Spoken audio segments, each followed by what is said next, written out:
कहानी की शुरुआत में हमें आइसलैंड में एक पहाड़ी इलाके को दिखाया जाता है जहां तेज तूफान चल रहा था। यहाँ काफी सारे हॉर्स सैनिक घोड़े रास्ते से गुजरकर निकल रहे थे। इसी बीच उन्हें अपने आगे कोई चीज दिखाई देती है, इससे डरकर वो वापस पीछे मुड़ जाते हैं। साथ ही हम देखते हैं कि वो चीज तेज तेज सांसें भी ले रही है। खैर सीन यहाँ से चेंज होता है और हम काफी सारी भीड़ों को एक फार्म हाउस में देखते हैं। तभी फार्म हाउस में भी उसी तरह की कोई चीज आ जाती है, इससे घबराकर वो सब भेड़ें भी दूसरी जगह में आ जाती हैं। लेकिन इसी बीच एक भीड़ बाकियों से पीछे रह जाती है और जब वो यहाँ आती है तो उसकी हालत काफी खराब होती है। इसके बाद सब भीड़ें उस चीज को वहाँ से जाते हुए देखने लगती हैं। अब हम इस फार्म हाउस के मालिक इंग्वार और उसकी वाइफ मारिया को देखते हैं और पता चलता है कि वो दोनों शहर से काफी दूर अकेले एक पहाड़ी इलाके में रहते हैं। अब इस मूवी का चैप्टर 1 शुरू होता है और ये पिछले सीन से कुछ टाइम बाद का सीन है, जहाँ इंग्वार भेड़ों के पास जाकर डेली की तरह उन्हें घास डालता है। साथ ही हम देखते हैं कि उनके साथ उनके घर पर एक डॉग और एक कैट भी है। खैर अब उनकी भेड़ें अपने नए बेबीज को जन्म दे रही होती हैं, जिनमें मारिया उनकी हेल्प करती है।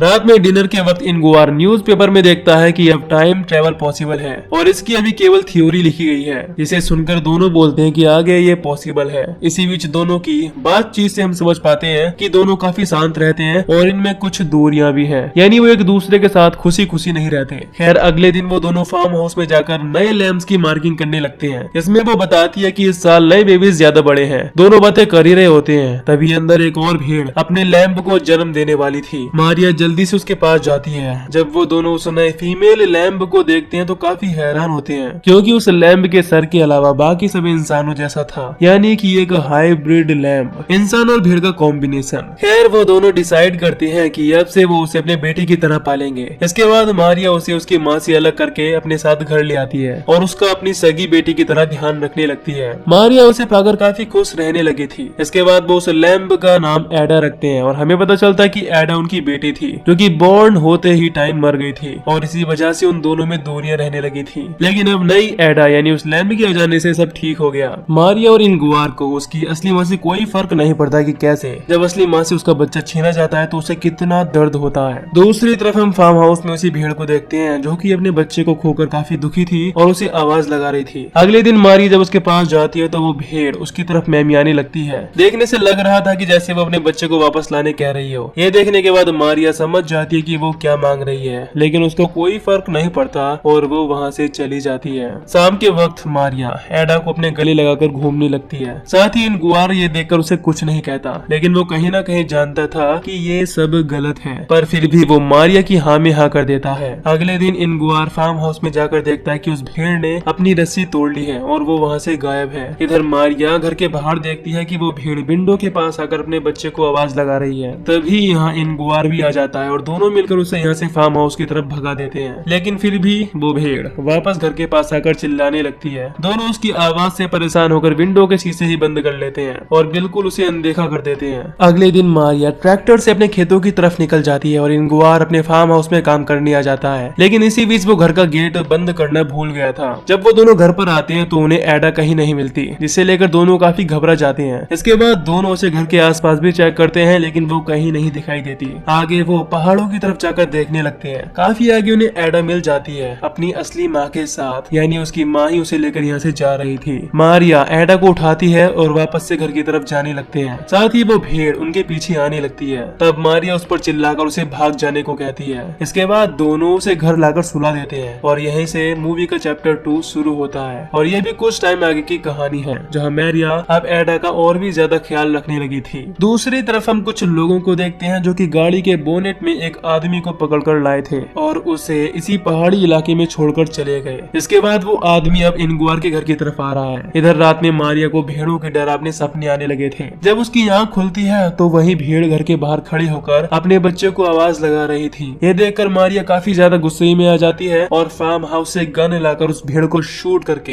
एक ही बार में खत्म कर देती है। इसके बाद वो उसे खींचते हुए दूर ले जाकर मिट्टी में कहीं दफना देती है। अब उसे लगने लगता है कि अब उस भेड़ की आवाज परेशान नहीं करेगी। इसी बीच हम उसी आदमी को देखते हैं जिसने ये सब कुछ देख लिया है। वो आदमी रात में उन्हीं के फार्म हाउस में सोता है और सुबह होने पर उससे मिलने इंग्वार आता है। असल में वो इंग्वार का भाई पीटर है, जो कि काफी दिनों के बाद उनसे मिलने आया है। खैर अब इंग्वार उसे अपने साथ खाने पर ले जाता है। उनके साथ खाने पर एडा भी आती है, जिसे देखकर पीटर काफी ज्यादा हैरान होता है। उसे कुछ समझ नहीं आता कि आखिर यहाँ चल क्या रहा है। वो उस वक्त तो उनसे कुछ नहीं कहता, लेकिन बाद में जब एडा मारिया के साथ नहा रही होती है तो वो उन्हें देखने जाता है। उससे ये काफी अजीब लगता है कि कैसे कोई एक लैंप से इतना घुल मिल सकता है। इसके बाद वो इनगुआर से पूछता है कि क्या चल रहा है। इस पर वो उसे बताता है कि ये हमारे लिए एक खुशी है। अब पीटर आगे उससे कुछ पूछता, इससे पहले इनगुआर उसे कहने लगता है कि जब तक तुम चाहो यहाँ रह सकते हो, लेकिन हमारी पर्सनल लाइफ में इंटरफेयर मत करना। जिस पर उसे हाँ कहना पड़ता है। अगले दिन वो इनगुआर और मारिया के साथ मिलकर उनके खेतों पर काम करवाता है। यहाँ मारिया उसके लिए कॉफी लाती है और साथ ही वो उसके ऊपर ट्राई मारने लगता है, लेकिन वो उसे ये करने को मना करती है। वो उससे कहता है कि वो एक एनिमल है, ना कि कोई इंसान, और तुम उसके साथ इतना घुल मिलकर क्यों रह रही हो। ये बात मारिया को बुरी लगती है, लेकिन वो उसे कुछ नहीं कहती। अब अगले दिन वो तीनों मिलकर पुराने केबिन को साफ करने लगते हैं। इसी बीच पीटर को एक म्यूजिक ड्रम सेट मिलता है और वो उसे बजाने लगता है। उसे बजाता हुआ एडा देख लेती है, जिसके बाद वो उससे भी घुल मिलने लगी थी। कुछ देर बाद पीटर उसे केबिन के बाहर की घास तोड़कर खिलाने लगता है। साथ ही हम देखते हैं कि वो घास खा रही है। तभी यहाँ इनगुआर आ जाता है और ये देखकर पीटर पर काफी गुस्सा होता है। अब पीटर डिसाइड करता है कि वो इस पागलपन को दूर कर देगा। वो देखता है कि इनगुआर और मारिया सो रहे हैं। वो एडा को अपने साथ बाहर घुमाने ले जाता है और साथ ही वो फार्म हाउस से गन भी ले लेता है। वो घर से काफी दूर आकर उस पर गन पॉइंट कर देता है। इधर जब मारिया उठती है तो उसे एडा वहाँ नहीं दिखती,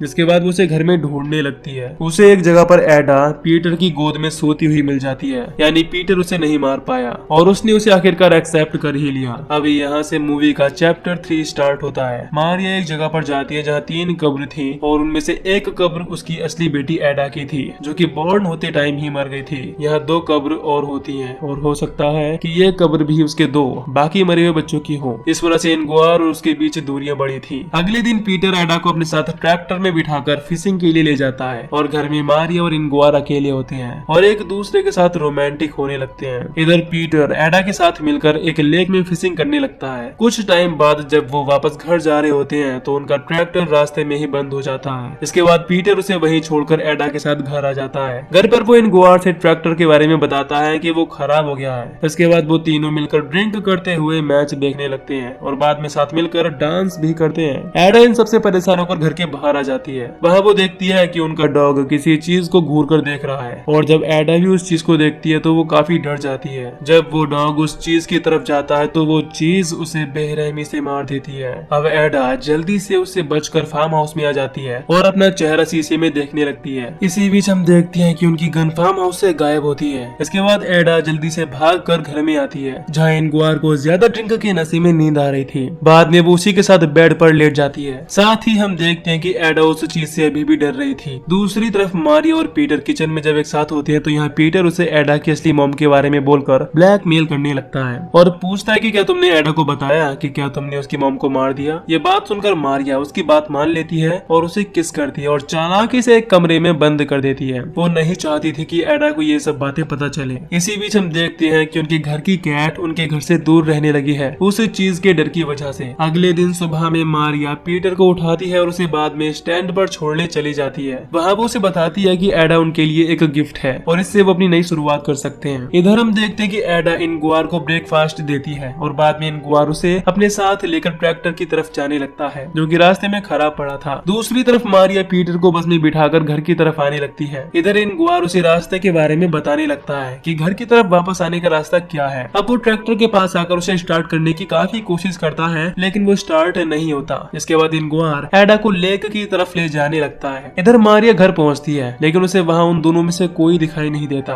अब जैसे ही वो घर के बाहर चेक करने आती है तो उसे गन के फायर की आवाज आती है। वो जल्दी से उस तरफ जाने लगती है। इधर हम देखते हैं कि इनगुआर पर किसी ने उसे की गन से शूट कर दिया था और हम देखते हैं कि फायर एक अजीब से दिखने वाले इंसान ने की है, जिसका सर भेड़ जैसा है और बाकी बॉडी इंसान की तरह, यानी देखने में एडा की तरह। इसके बाद वो हाइब्रिड इंसान एडा को पकड़कर अपने साथ ले जाने लगता है। अब एडा इनगुआर से दूर जाती हुई दुखी भी होती है, लेकिन वो उसे अपने साथ लेकर चला जाता है। जब तक वहाँ मारिया पहुँचती है, इनगुआर की मौत हो चुकी थी और वो एडा को लेकर चला गया था। इनगुआर की मौत से वो काफी ज्यादा दुखी होती है और इनगुआर से एडा के बारे में पूछने लगती है कि वो कहाँ है, लेकिन वो उसे कुछ नहीं बता पाता। इसके बाद मारिया खड़ी होकर एडा को सब तरफ देखने लगती है, लेकिन वो उसे कहीं नहीं दिखती। अब असल में दोस्तों वो हाइब्रिड ही एडा का असली फादर था, जिसने फार्म हाउस के पास आकर एक दिन उसी भेड़ को प्रेग्नेंट कर दिया। अब जैसे कि वो एक हाइब्रिड था, वैसे ही उसकी बेटी भी एक हाइब्रिड पैदा हुई। इससे हम ये समझ पाते हैं कि कहानी की शुरुआत में जो घोड़े इस जिस चीज से डरकर भाग रहे थे वो हाइब्रिड ही था, लेकिन हमें मूवी में उस हाइब्रिड के बारे में जानकारी नहीं दी गई है। हो सकता है कि वो फ्यूचर में किए गए किसी एक्सपेरिमेंट का नतीजा हो और किसी तरह टाइम में वापस आ गया हो। वेल, इसके लिए काफी सारी थ्योरीज बन सकती हैं। वेल दोस्तों, कहानी इतनी ओपन है तो हम एंडिंग थोड़ा बहुत इधर उधर करके बना सकते हैं। खैर, मारिया के पास कुछ नहीं बचा, ना उसका हस्बैंड और ना ही उसकी नई बेटी, और इसी के साथ ये मूवी यहीं पर खत्म हो जाती है। अगर आपको मूवी अच्छी लगी है तो प्लीज चैनल को सब्सक्राइब जरूर करिएगा।